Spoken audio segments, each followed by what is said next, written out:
Dear students नमस्कार। अभी हम लोग design steps for screw jack देखेंगे। स्क्रू जैक के डिजाइन स्टेप्स देखेंगे। तो सबसे पहले देखो घीवन आपको समझ में आना चाहिए कि घीवन क्या रहेगा, क्या दिया रहेगा आपको। मिनिमम दो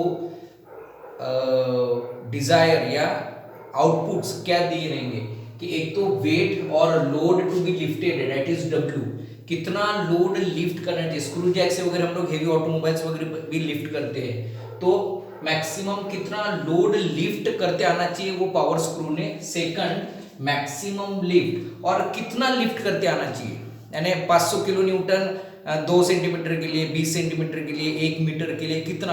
तो ये दो मिनिमम रिक्वायरमेंट रहेंगे जिसके अकॉर्डिंग आपको स्क्रू जैक डिजाइन करना पड़ेगा। या स्क्रू जैक डिजाइन करने के लिए कौन से दो इंपॉर्टेंट पैरामीटर्स रहेंगे, कितना लोड उसने लिफ्ट करना चाहिए और कितना लिफ्ट करना चाहिए। तो द वेट और लोड टू बी लिफ्टेड एक, दूसरा मैक्सिमम लिफ्ट कितना होगा दैट इज एल। तो सबसे पहले हमें स्टार्ट करना होता है विथ सिलेक्शन ऑफ मटेरियल। एक तो मटेरियल आपको दिया रहेगा प्रॉब्लम में, या अगर नहीं दिया है तो आपको सिलेक्ट करना पड़ेगा। तो सबसे पहले मटेरियल देखो, जनरली स्क्रू के लिए और टॉमी बार मींस जो हैंडल जो रहता है, हैंडल के लिए या हैंडल या जो लीवर बोलते हैं हम लोग उसको टॉमी बार भी बोलते हैं। तो टॉमी बार या हैंडल या लीवर ये एक ही चीज है।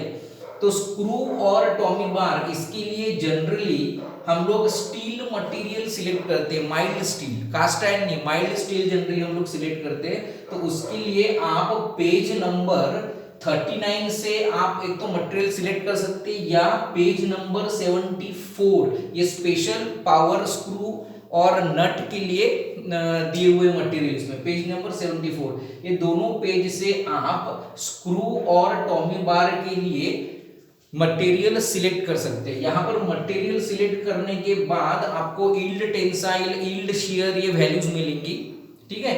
इससे आपको क्या करना पड़ेगा, ये माइल्ड स्टील है इसलिए, ठीक है। फैक्टर ऑफ सेफ्टी आपको अज्यूम करना पड़ेगा, जैसा नकल जॉइंट कॉटन जॉइंट में हम लोगों ने देखा।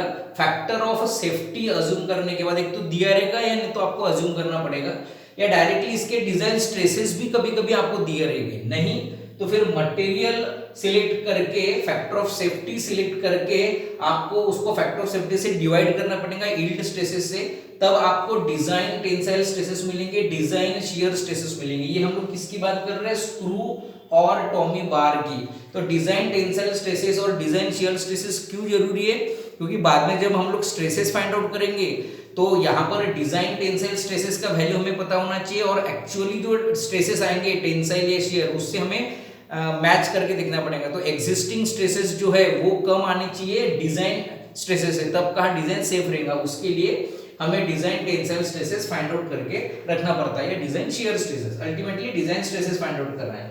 और नट के लिए अगर देखा तो जनरली नट जो है वो कास्ट आयरन या ब्रॉन्ज मटेरियल का बना रहता है, ठीक है। और वो आपको पेज नंबर 35 से भी मिल जाएगा। पेज नंबर 35 से कास्ट आयरन का ये मटेरियल मिलेगा। तो सबसे पहले आपका वर्क है स्क्रू और बार के लिए माइल्ड स्टील सिलेक्ट करना और उसका डिजाइन स्ट्रेसेस फाइंड आउट करना, और नट के लिए भी मटेरियल फाइंड आउट करके उसका डिजाइन स्ट्रेसेस फाइंड आउट करना। अब देखो पेज नंबर पे हम लोग देखते हैं, जैसा पेज नंबर 39, तो आपको ये पता ही है पेज नंबर 39 अगर आप देखेंगे तो ये पेज नंबर 39 दिख रहा है। पेज नंबर 39 पे इसमें से आप कोई भी मटेरियल सिलेक्ट कर सकते हो, ठीक है, और उसका फैक्टर ऑफ सेफ्टी निकाल के। तो पेज नंबर 39 पे आप देखेंगे तो यहाँ पर अल्टीमेट स्ट्रेसेस ये नहीं लेना, आपको यील्ड लेना है, शियर लेना है, ठीक है। तो ये आप यहाँ से सिलेक्ट कर सकते हैं, या पेज नंबर 74, पेज नंबर 74 पे अगर आप आएंगे तो पेज नंबर 74 पे देखो, ये पेज नंबर 74 पे टेबल 6-7 ये दिख रहा है, पेज नंबर 74 है। पेज नंबर 74 पे ये टेबल आपको दिख रहा है, properties of material for bolt and nuts. इसमें से कोई भी आप मटेरियल सिलेक्ट कर सकते हो, जैसा SAE 1120 दिया है, SAE 2330, SAE 2330 रोल्ड और फोर्ज, या निकल क्रोमियम SAE3140, ये सब मटेरियल आप ले सकते हैं। यहाँ पर आपको अल्टीमेट इसका स्ट्रेसेस मिलेगा और यहाँ पर यील्ड स्ट्रेसेस मिलेगा, ठीक है, और उसका परसेंटेज इलॉन्गेशन है। तो ये चार्ट से भी आप ले सकते हैं, ये पेज नंबर 74 पे है।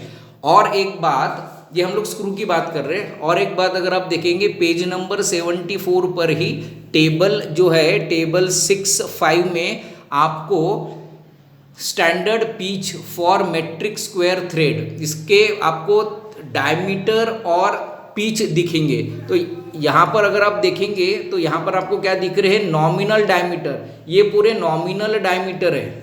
नॉमिनल डायमीटर यानी क्या हो गया, आउटर डायमीटर, ठीक है। और वो आउटर डायमीटर के यहाँ पे पूरा रेंज दिया हुआ है, और ये रेंज के अकॉर्डिंग इसके फाइन सीरीज में पिचेस कितने रहेंगे, या नॉर्मल सीरीज में पिच कितने रहेंगे, या कोर्स सीरीज में पिच कितने रहेंगे, ये आपको यहाँ पर दिया हुआ है। तो ये भी चार्ट या टेबल आपको हेल्प करेगा आउटर डायमीटर फाइंड आउट करने में और उसके अकॉर्डिंग पिच सिलेक्ट करने में। तो ये 74 पेज याद रखना है आपको, जहाँ पर डायमीटर और पिच का सीरीज मिलेगा और सेकंड मटेरियल भी मिलेगा। ये हम लोग स्क्रू की बात कर रहे हैं। और नेक्स्ट, अगर नट का मटेरियल दिया है तो ठीक है, अगर नट का मटेरियल अगर नहीं दिया है तो आपको पेज नंबर 35 जो आपको पता है कास्ट आयरन या कास्ट स्टील, तो इसमें ये पेज नंबर 35 से आप नट का मटेरियल ले सकते हैं या मटेरियल दिया रहेगा, ठीक है। और एक टेबल आपको पता होना चाहिए जो पेज नंबर 94 पे है। पेज नंबर 94 पे देखिए, ये है page number 94, design data for power screw. इसमें देखो सेकंड नंबर पे ये पावर स्क्रू दिया हुआ है और यहाँ पर मटेरियल दिया हुआ है, स्क्रू का मटेरियल और नट का मटेरियल। तो पावर स्क्रू, ये स्क्रू जैक जो हम लोग डिजाइन करेंगे, ये स्क्रू जैक तो स्टील का मटेरियल दिया है और नट दिया है कास्ट आयरन, या स्टील का मटेरियल और नट दिया है ब्रॉन्ज। इसका आपको वैल्यू दिया रहेगा पेपर में।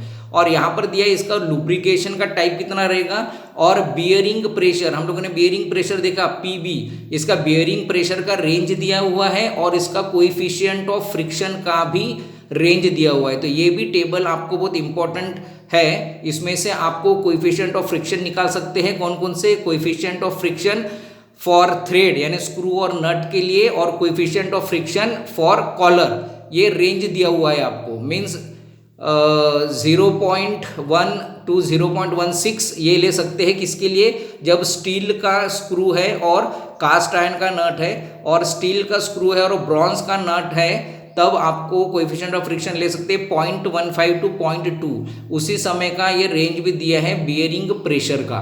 तो ये चार्ट्स आपको समझ में आना चाहिए।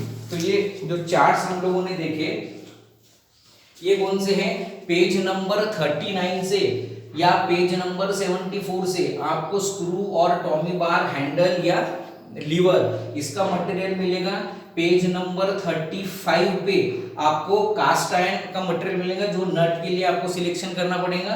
पेज नंबर 74 पर ही और एक टेबल है जिसमें आपको नॉमिनल डायमीटर के रेंज दिए हुए और वो रेंज के अकॉर्डिंग आपको अलग अलग टाइप के पिचेस दिए हुए, फाइन सीरीज के लिए, कोर्स के लिए, ठीक है। और ऐसे ही पेज नंबर 94 भी बहुत इंपॉर्टेंट है जिसमें आपको स्क्रू जैक के रिलेटेड स्टील और